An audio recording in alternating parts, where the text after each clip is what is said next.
Boldwood presents How to Get Away with Murder. Written by Tam Barnett. And read by Imogen Church. For Hannah, forever and always. Prologue. Blimey, there's no way I'm sleeping after that.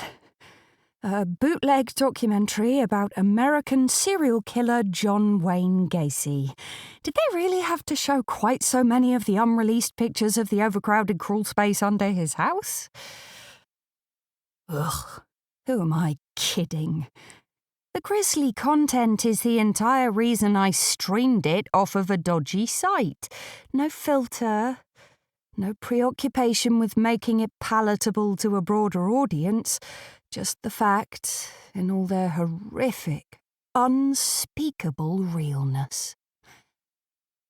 How do I shut out those hideous photographs now, though, given they feel so monstrously unforgettable? I shuffle into a comfier position on the sofa and check my phone. It's 2 a.m. Of course, no one's texted me. Next stop, Twitter. I know Elon wants us to call it X now, but it's still Twitter. Am I a professional doom scroller? Probably. Come on, algorithm. Throw up a distraction. Anything. I refresh the feed for the most meagre, pathetic dopamine hit known to humanity. A new post lands at the top of my screen. Are you a clinical psychopath?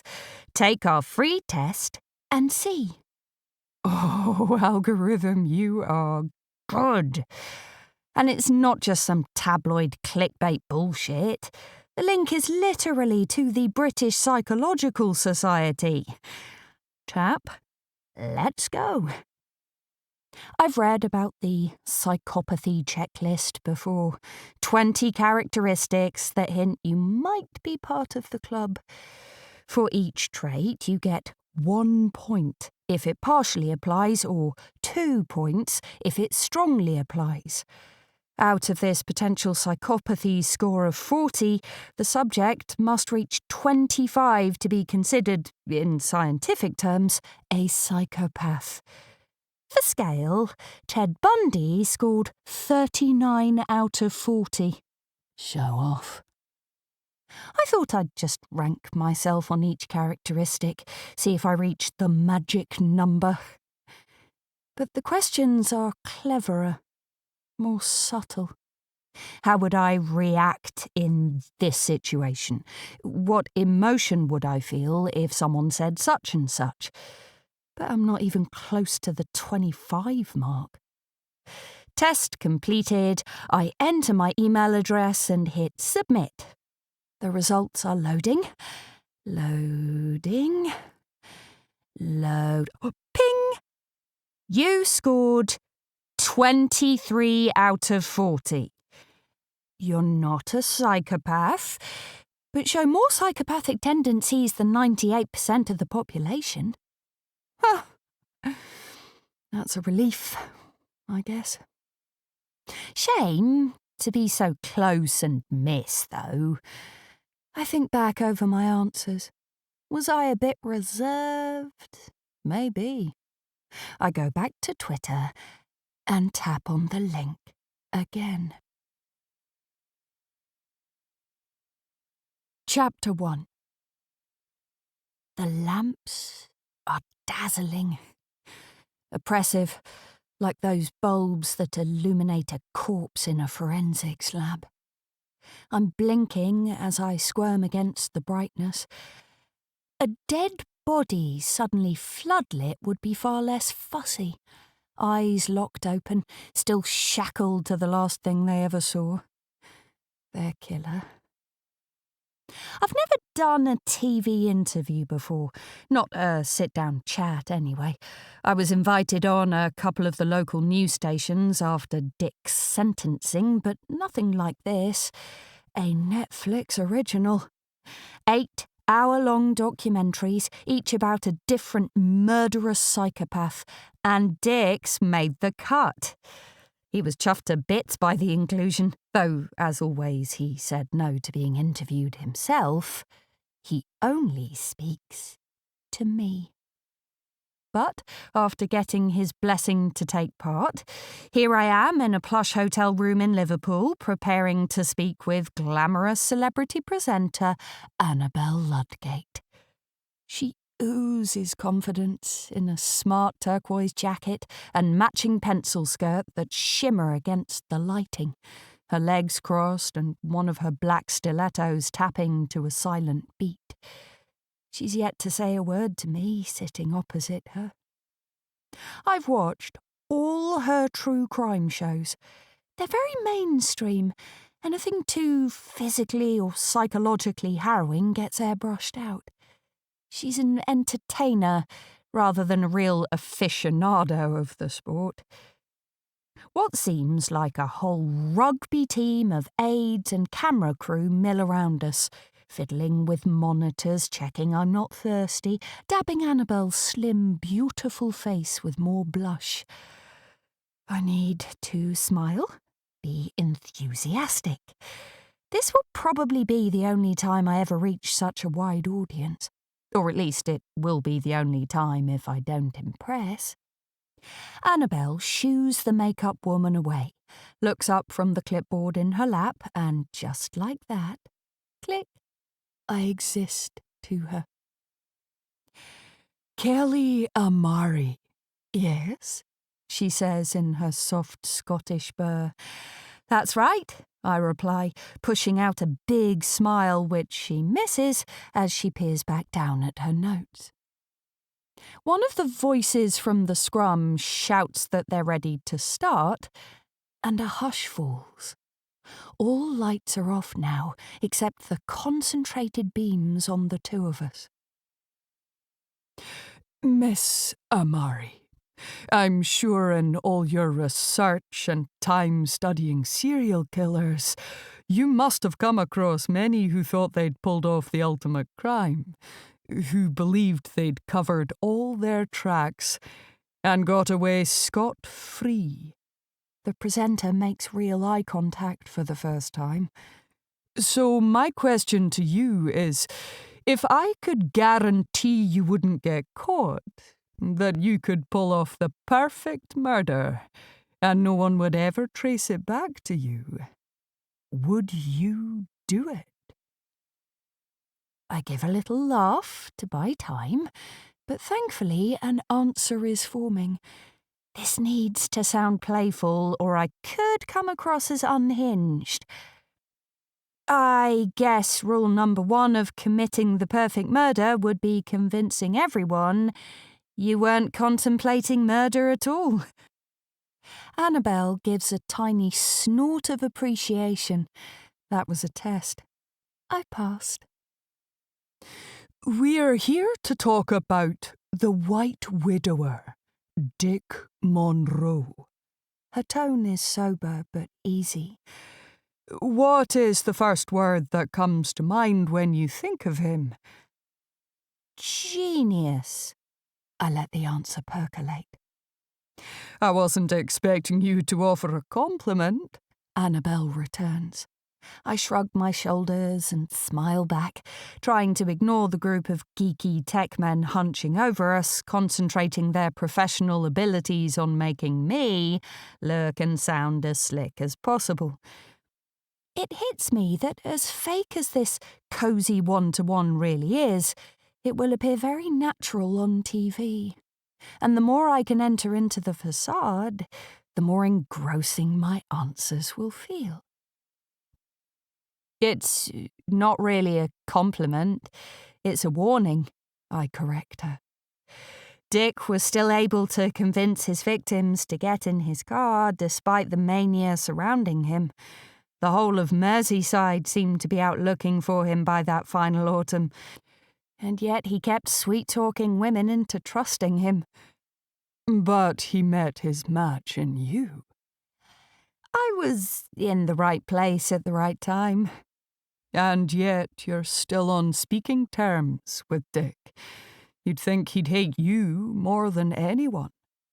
I think he respects the fact we managed to catch him. By we, you're referring to you and Rob Grayson, she asks. Yeah. Do you and Rob meet up, reminisce about it? Still both junior reporters at the time. It was quite the scoop. I remind her I'm not here to talk about Rob. What about Dick, then? You close with him? The question holds a whiff of bitchy skepticism, as if she wants to tell me I'm a complete weirdo but knows that won't elicit an engaging comeback. Close? I scoff. As close as you can be to a psychopathic serial killer who's throttled at least 8 women. The conversation is straightforward after that.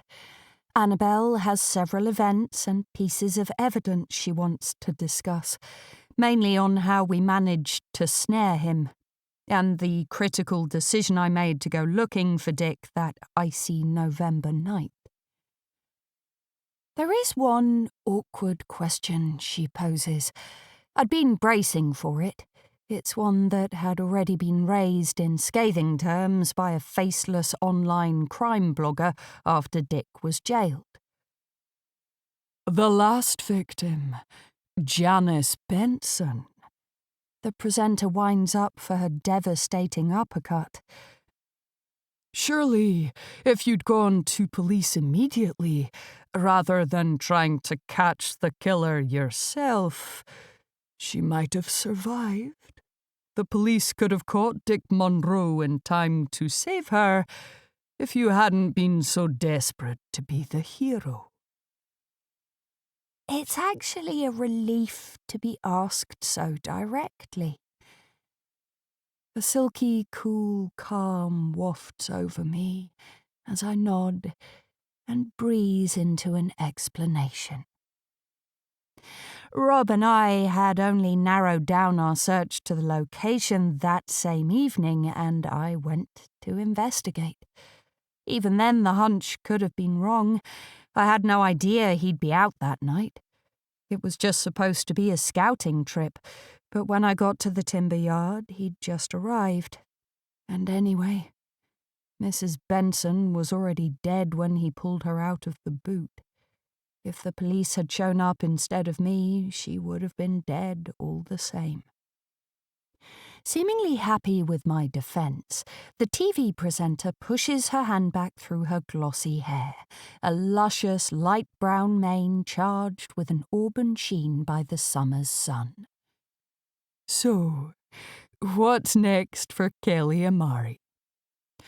I'm back on the Wirral, writing a book based on Dick's case. You're a bit of an expert when it comes to cold-blooded killers. Do you think you have a sixth sense for spotting them? I've sort of got a response prepared. It's not quite a direct answer, but I'm confident it'll make the edit, so I ignore her nothingy question and fire my own thought back. I don't know about a sixth sense, but people often say you can tell someone's committed murder because their eyes look empty. But it's quite the opposite. Their eyes have far more depth than ours will ever have. A bastardized version of a real person. I'm relieved not to stutter, but it doesn't move Annabelle at all. She sits robot-like, only reanimating when she sees another opportunity to speak herself. Does surrounding yourself with all these vile, dangerous minds not have an effect on you, though? Keep you up at night? No, not really.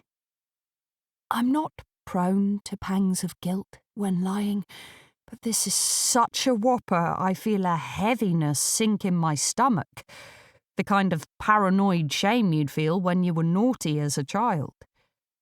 Even so, my answer is delivered with such nonchalance that Annabel just moves on to another quick-fire question. Have you ever seen somebody die yourself? A pause this time. Then, no. Leaving the musky camera crew behind, the synthetic scent of a lemon air freshener sweeps me along the hotel corridor. I replay the interview in my mind. It went well. Passionate rather than bloodthirsty, hopefully. Even if they only broadcast a tiny snippet of me in the documentary, I'll still be able to use that to market my book. Amari cashes in on scandalous friendship. A call races after me. I snap round. Rob Grayson. Of course it is. The man who speaks in headlines, stalking towards me with his usual mixture of slime and indignation. 6 years and that's all you have to say, I respond. He's in front of me now. He must be here for his own interview slot. I flat out refused the show producer's plan for a joint chat with this international man of misery when they pitched the idea. Doing a documentary like this, when you're best mates with the killer. Definition of shameful, he spits. I'm sure you got paid the exact same as me, darling. I told them to give it to the victim's charity, he cries. Oh, you visit Dick all right. But when was the last time you visited one of the families? When was the last time you gave a single thought to the women? I smile at his grand flounce. You only stay in touch with the families to get splash bylines out of the victims' birthdays and death days every year.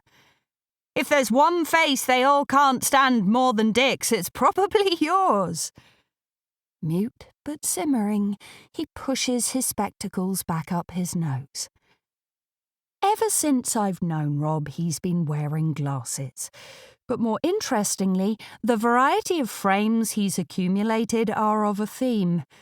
A deadly theme.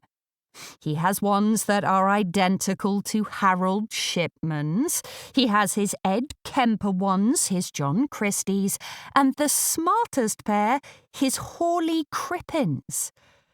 In all honesty, it's one of the best things about him. Phenomenally twisted, yet phenomenally subtle. The Dr. Crippins today, is it? I say. He ignores the olive branch. You can pretend this is all a joke, but I know you haven't recovered. You know nothing about me, I bite back, immediately regretting it. He needs to go now. That faceless crime blogger speaking rubbish about me online, I'm pretty sure it's Grayson.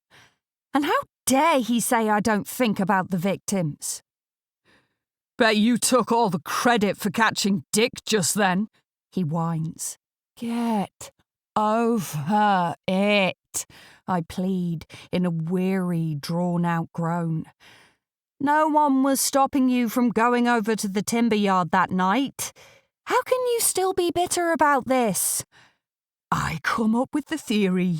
You nod along, then go straight there as soon as I leave the office. You knew exactly what you were doing. We both deserve credit for catching him. I've always said that, I declare. He glares. You're full of shit. Oh, grow up. And if you dare hint anything about me on camera, it's a defamation suit, so go nuts. Bit touchy. What's wrong? He still isn't smiling, but patronising concern is plastered over his face. You weren't even at the police presser for that body in All Creek Woods today. It's on your bloody doorstep and you aren't even interested. That's not you. Not the old you. I am up on the body in All Creek, I bluff. One of the detectives briefed me on the phone. I've got some doors to knock tomorrow. Keep your beak out. Mr. Grayson! A disgruntled producer holds her smartphone in one hand and beckons down the hotel corridor at my former colleague with her other. Grayson leans in at my side, his dark curly hair tickling my ear as he produces one last steady whisper. What doesn't come out in the wash comes out in the rinse, Kel. I pull on to the long drive, navigating the potholes and bumps with which I've become so familiar. 11:50 p.m. Ben will be asleep.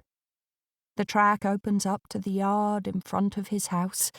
He's left the porch light on, thankfully. It's a hulking 4-story property, a semi-detached mansion, the other half of which is owned by an unpleasant old neighbour, predictably called Mildred. The red brick and ivy is charming by day, but by night, all it does is heighten the sense of being trapped in my own personal horror film.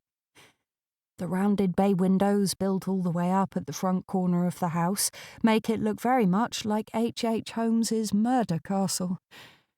I park up, half jog past Ben's white Toyota camper, push a key into the front door and shoulder barge it open. The clack noise the secured bolt makes as I lock the door again is the purest, sweetest sound I know. Circling the gaping hallway, I flick on every light. Then, finally, I can breathe. Wandering into the kitchen, I pull out a carton of orange juice from the fridge. I can't bring myself to go over to pick up a glass from the draining board opposite, though. There's a window above the sink, and at night it's impossible to tell what's on the other side. It's as if there's someone willing me to nudge a step closer to that black glass, so they can leap forward and engulf me. I know this ghost, like all the others in the house, isn't real. And yet I stay looking at the duplicitous window for a moment longer, trying to win a staring contest no one has challenged me to. After a swig from the carton, I put the juice back in the fridge and scurry to the lounge. The conversation with Rob Grayson is still bugging me. I've had 3 years in London, 3 back on the Wirral, all without a peep. But that one interaction is enough to remind me exactly why I loathe him. I don't think he'll ever get over the fact I caught Dick. But writing attack pieces online about me and not even having the balls to put his name to them, that's as spineless as it is cruel. I thought he'd got bored of that perverse pastime, but the venom's clearly as potent as ever. How have I managed not to hear about this All Creek Woods death, though? The woods are less than a mile away. I'm still supposed to be a journalist, for goodness sake. More fool Grayson for bringing it up. I pull up his initial story about the body on the Liverpool Echo website. There's so little detail the police can't have released much yet. I'm definitely still in the game. I'll put some calls in tomorrow, see if I can dig up a news line he's missed. There's nothing more I can do on that tonight. There is, however, an American series about child serial killers that's just been uploaded to YouTube. I've been waiting for a proper chance to watch it all week.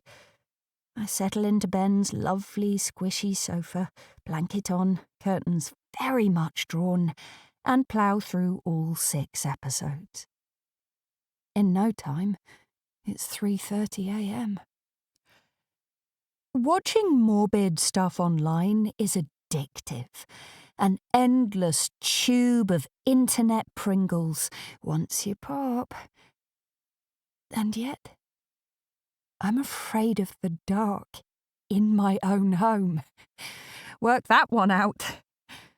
Sometimes I reckon a shrink would have a field day rummaging around in my head, or more likely they'd lift the lid, howl in disgust, and check themselves onto a secure ward. There are 3 old, endless sets of stairs between me and the bedroom. Every night they terrify me. But short of insisting the whole house is floodlit 24/7 or falling asleep in the lounge every night for the rest of my life, it is a painful ascent that must be made. I've got a system. The ground floor lights are already on, of course, and I can turn on the first floor lamp from the hall. So I do that, then turn off the lights down here and try not to focus on the wind whistling under the front door as I jog up the stairs. I reach the first floor landing and the coffin-like trunk Ben keeps on it. The same process then starts again. Turn the second floor light on before flicking off the first floor switch, run up the stairs and ignore the tree branches that scrabble at the window, grabbing at me through the curtainless pane. Then it gets harder. I know in my head that this stretch up to Ben's bedroom takes less than 10 seconds, but with no final light to guide my way, these last few steps seem to take longer than the whole rest of the day put together. I flick the second floor switch off and charge up the stairs, not daring to peer over the handrail and down through the stories I've just scaled. The voice wasn't there before, but I can hear her now, wailing with such guttural dread, it makes my ribs shiver. It's the same every night. She's down there, forever staring up at me, screaming, "Stop it! Stop it, please!" Chapter 2. 1 day since the body was found. AM. Ben's not there when I wake. Nothing new about that. It's almost 11 a.m. I pull on my old lavender-coloured dressing gown, worn thin at the cuffs, and pad down the creaky stairs that, now bathed in summer sunshine, possess none of the malice they held last night. I find the lanky beanpole stretching out across the 3-seater sofa in the lounge and give his bare shins a sharp, playful slap to shuffle him up. 2nd of July, Battle of Marston Moor, he chirps. Ben likes to announce each day with a little factoid, my nerdy little cherub. I give his soft, clean-shaven cheek a brush with my finger as he smiles. Bless him. He's so pure-hearted. He makes Aled Jones look like a raving fascist. How was the filming? He asks. Good. Did okay, I think. Rob Grayson was there, though. I thought you weren't doing your bit together. We didn't. He arrived as I was leaving. Twat. Twat, he agrees. Coffee? He's already on his feet, wandering back to the kitchen with an empty mug and the dregs from a cereal bowl.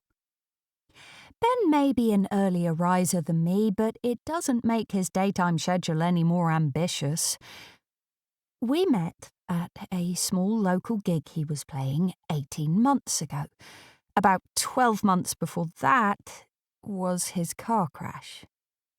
His fiancée Grace in the passenger seat, his mum and dad in the back. He was the only one pulled from the wreckage alive. It's impossible to comprehend what he must have been through. And it wasn't his fault.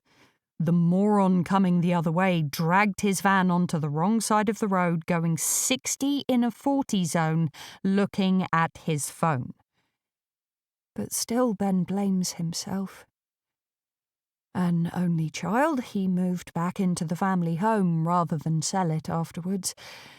And the 7-figure payout from his parents' life insurance has only served to erase any impetus he previously had for pursuing his music or any other kind of career more seriously.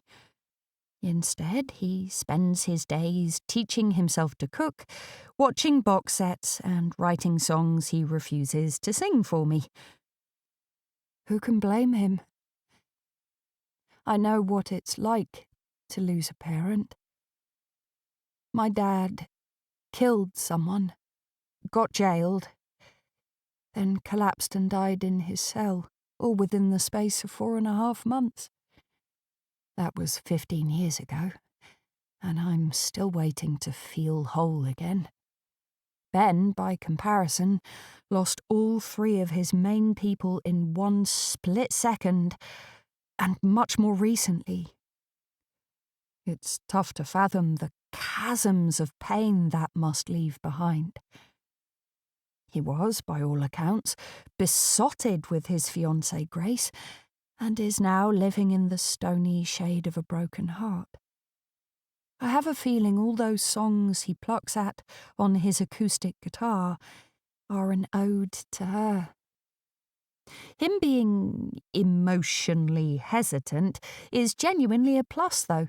Usually that tag comes with coldness, but Ben is a beautiful, innocent creature who just craves company more than commitment. Meanwhile, if I can't even get my relationship with the dark under control, how the hell am I meant to navigate an adult connection with a fully grown man? So it works between us. I'm a drunken fistfight at midnight. He's the paracetamol and hot buttered toast the next morning. My saviour, I say as he arrives back with a steaming mug of black coffee. Hey, did you hear about the murder in All Creek Woods? Oh, is that what you were going on about? He laughs. What? You seriously don't remember again? You were wandering around the bedroom, confused and talking about the woods, as if you were there, but you were lost. I literally don't remember that at all. My cheeks colour up. It's almost certainly my potent, highly illegal sedative pills making me sleepwalk.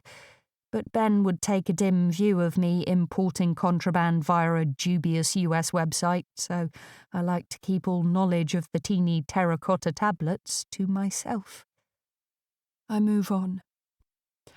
I'm going to put some calls in, see if I can dig up any dirt on the case. Sounds good. And then I'm out seeing Dick.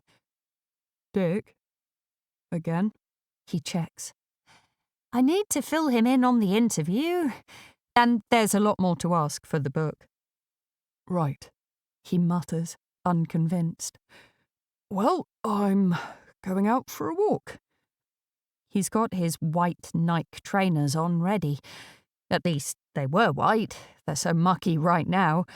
Mucky as a Playboy centerfold.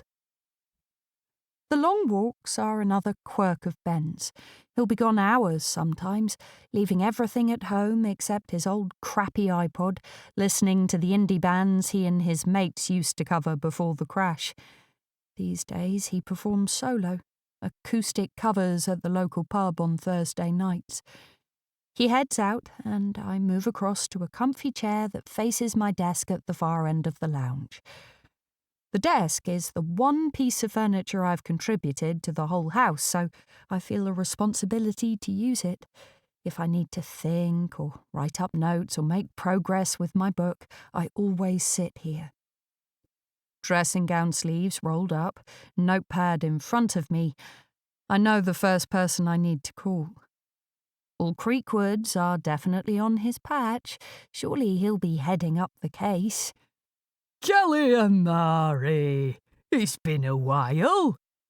Detective Superintendent Abe Vickers is a plump Yorkshireman who moved west to Merseyside more than 20 years ago. He has the kind of deep, booming voice you'd expect every high-ranking police officer to have.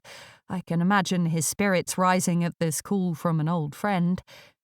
Abe, please tell me you're extremely busy with a body in All Creek. I am, and you're here to wish me luck and let me get on with it, yes? Ha! No?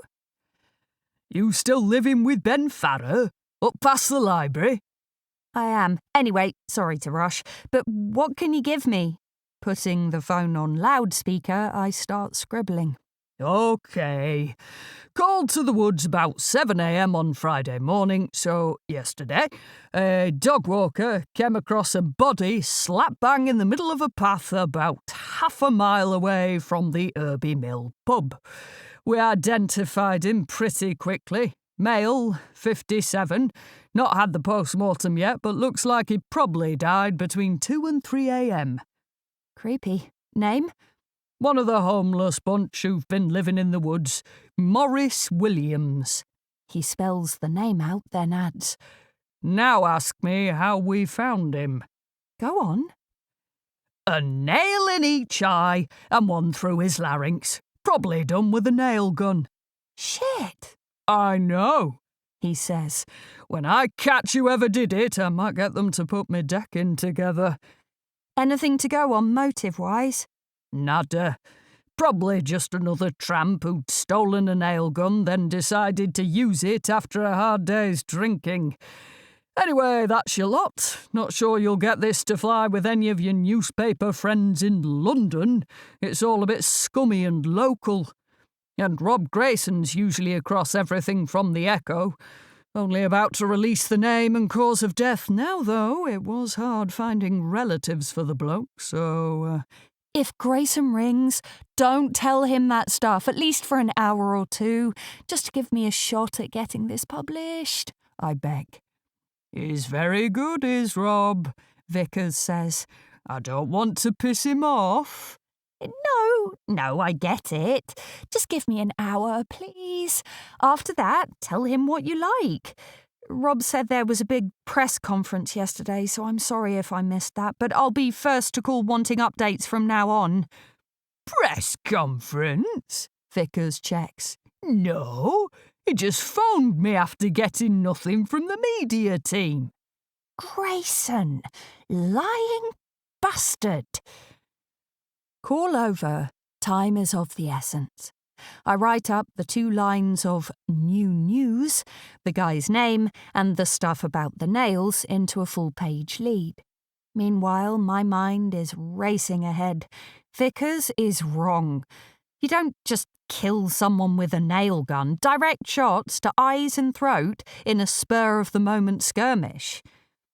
This was a ritual. This was a statement. This was the signature of someone carrying out a pinpoint, premeditated execution. And what's another common trait with such organised killers? They don't stop at one. I've written up 500 words in 35 minutes. I'm on fire. It won't trouble the Nationals, but I ping it over to the Echo's news editor, who will have no problems remembering me. Hopefully they'll offer me a freelance fee, but even if they don't, at least I'll be officially back in the game. A name irreversibly printed in connection with Morris Williams's death. I still have the news editor's number too, so I text him to make sure he knows the piece is coming. His return call 5 minutes later, however, is about as warm and positive as a nuclear winter. Hi, Kel, he says. Got your copy. Look, the thing is, Rob's been running on this already, and he's chief crime reporter now, so it will seem weird if we stick an exclusive byline from someone else on the story when he's our local expert as far as the readers are concerned. I plead for it. He says no. I plead for it again. He says Grayson will call the police back and confirm what's in my copy, then write it up himself. I hang up. Rob fucking Grayson. I fall face first onto the sofa, head in hand, scrunching hard at clumps of hair. The adrenaline that carried me through as I was writing turns to rage, and I scream into the cushions. My trusty old contacts are about as useful as oven-baked snowballs, all respect having melted away while I was living in London. A hatred towards Grayson that had lain dormant for so long is well and truly ablaze. He'll have positioned the Echo news desk against me, of course he will. And we'd been their rising stars when we caught Dick. Together. A kindergarten Woodward and Bernstein. Then, just because I got more attention off the back of it than he did, he turned into a vindictive, malicious arsehole. I hope he knows the only reason he's the chief crime reporter at the Echo is because I left for the Daily Mirror. The timing of this afternoon's visit to see Dick could not be better. Not only do I have a fresh, bizarre murder to pick his brains about, but I also need thoroughly cheering up. Chapter 3. One day since the body was found, PM. The drive to Manchester is about an hour. Sitting in my clapped-out sky-blue Peugeot in a car park opposite the prison, I apply my lippy, assisted by the rearview mirror. One last check that my hair's behaving. It is, surprisingly. I get out and cross the road. Strange ways. Hotel to the most interesting lodgers in Manchester. Dad was the first person I ever visited here. The prison's had its fair share of VIPs, though. Harold Shipman was held before his trial. Ian Brady did time as a teenager. Even permatanned knockoff merchant David Dickinson did 3 years in the 1960s for mail-order fraud. And now it's home to the White Widower.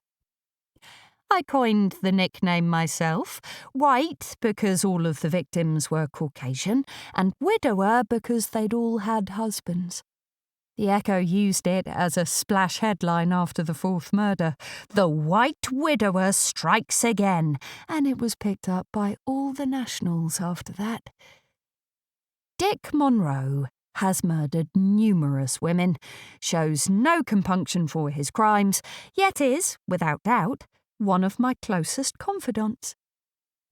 I'm led to the visitor room. He's waiting and grinning. Dick is bald, but you can tell the barber hasn't been in several days, as tiny silver pinheads glint behind his ears, catching the sterile lights above.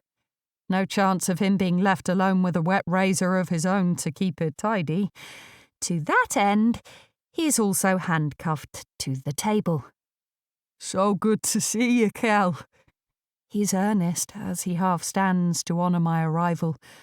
I clasp those warm hands tight, and he gives me a squeeze as we sit down. His fingers are weathered and thick, but never clumsy. There's a dexterous swagger to the way they flick and wave as he talks, like they'd be just as comfortable tying a neat bow in a toddler's laces as they were at wringing the life out of middle-aged women. Dick possesses a very particular magnetism, an aura that reduces jail warder bulldogs to skittish puppies. No one else in the visitor room dares laugh, cough, or even breathe too loudly, for fear he'll notice. Fresh case on the Wirral, I begin. I relay everything. A nail gun, He clarifies. would that actually kill you? Apparently. The shackles force Dick to rest his hands forward and stoop his shoulders, not allowing him to show off his impressive frame. 2 in the eyes and 1 in the throat, he checks. It's so precise. Doesn't feel like a one-off. I agree emphatically. It's clinical, but Abe Vickers passed it off as if it was nothing, just a scummy fight between drifters. Are you surprised? Old Aberline couldn't spot a killer if they was stabbing him in the gut. Fat fuck. Dick hates Vickers, and there's no love lost in the other direction either. Vickers got the nickname Aberline, as in the detective who famously failed to catch Jack the Ripper when Dick was still on the loose. When Dick was eventually brought in, Vickers did a pretentious press conference gloating at having caught the devil himself. Dick always thought the detective was a charlatan who'd had the biggest case of his career solved for him by a couple of junior reporters. But I'm much more interested in discussing the body in the woods than adjudicating in a joust between two men's egos. The Green River Killer left dozens of girls in forests. Just because it's somewhere secluded doesn't mean it's a one-off. In fact, surely that's more of a red flag than something domestic. Dick returns to the crime at hand. His knowledge of murderers is as encyclopedic as mine. Bet there's a lust element too. The nail gun would be a quick, quiet way to shut the victim up so they can do whatever they want with the body. Dick never holds back. He left his semen on each of his dead victims like a calling card. Once that kind of information is in the public domain, it's difficult to think of anything you might say or do that could sully your reputation further. He knows how a twisted mind might think, and he isn't ashamed to harness that, with me at least. And we have the same hunch. This execution sounds like the start of something, not the end. We go on discussing it for a while, but then I remember what I'd meant to say as soon as I arrived. "Your documentary. My interview was last night," I blurt out. I was wondering when we get to that, he says, shuffling again, unable to get comfortable. His mouth dominates his face as he produces a huge, toothy grin. So, what did they want to know? Asked me whether I'd commit a murder if I knew no one would find out. What did you say? Told her the first rule would be not letting on that you were planning a murder at all. He gives his bound hands a little clap. That's my girl. Is it bad that this brings me out in a cheesy smile, like a 5-year-old with a 10-meter swimming badge? Probably. He asks me to go through the interview line by line, savouring the fact he was the centre of attention even in his absence.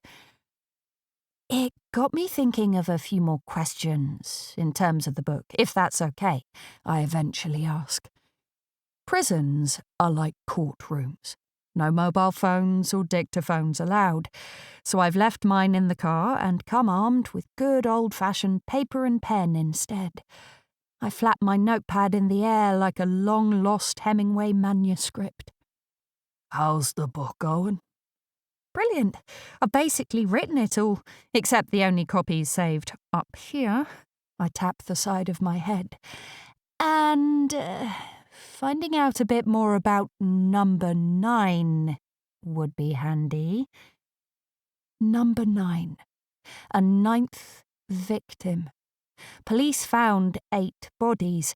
They charged Dick with 8 murders. But when he confessed, he told detectives there had been a 9th one, never found. He didn't know her name and says he can't remember where he left the corpse. Yeah, right. I don't believe that amnesia for a second. If I can coax that final confession out of him, it'll give my book real oomph.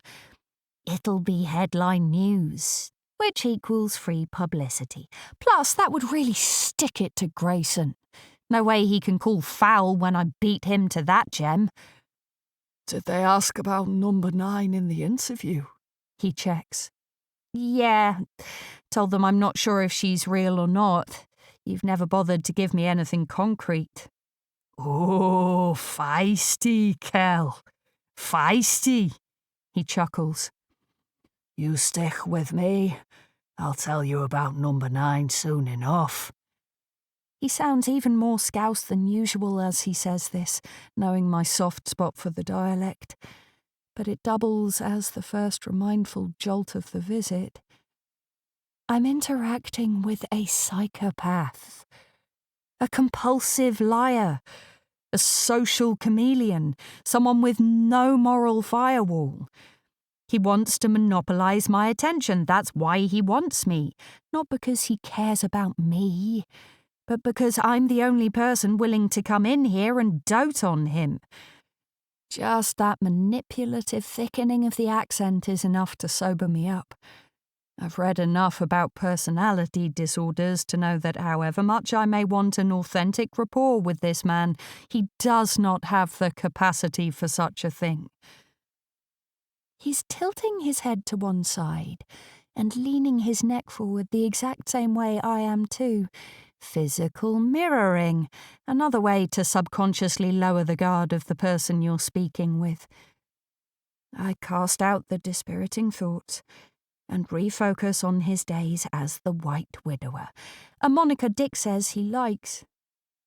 These glimpses into his mind, into what he was thinking and how he came to make the decisions he made during the 3 years he was active, are priceless. His killings across Merseyside became more theatrical, more staged with each passing body. The first one that was officially found, Julie Reynolds, received blunt force trauma, strangulation, ejaculation. Simple.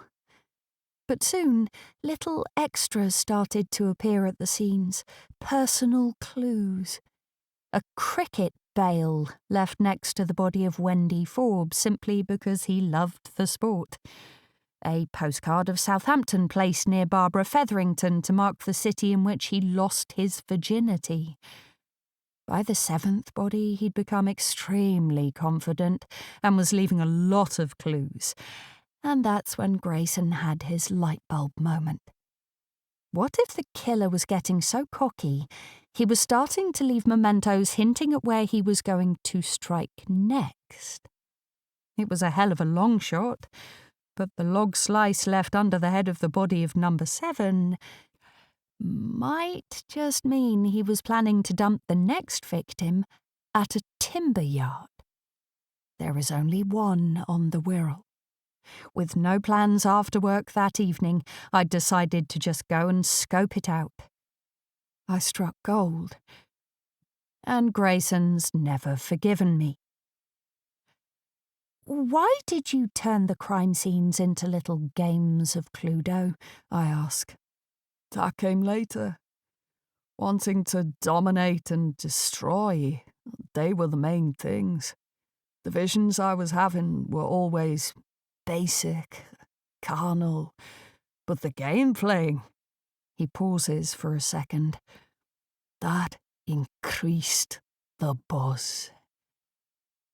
It is when speaking about these women that something changes in him, a look which only descends on the eyes of a killer, the same look I'd spoken about with Annabel Ludgate.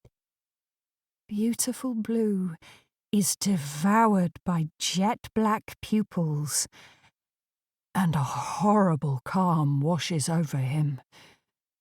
It can easily be misconstrued as blank apathy for his crimes, but it is the very opposite. We are delving into the defining moments of his life.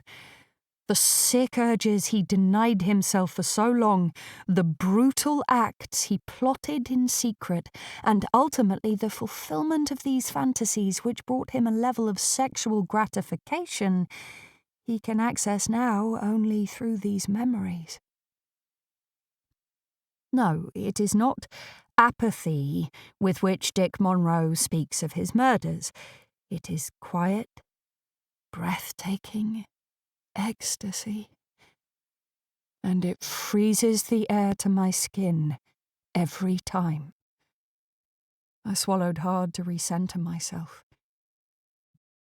So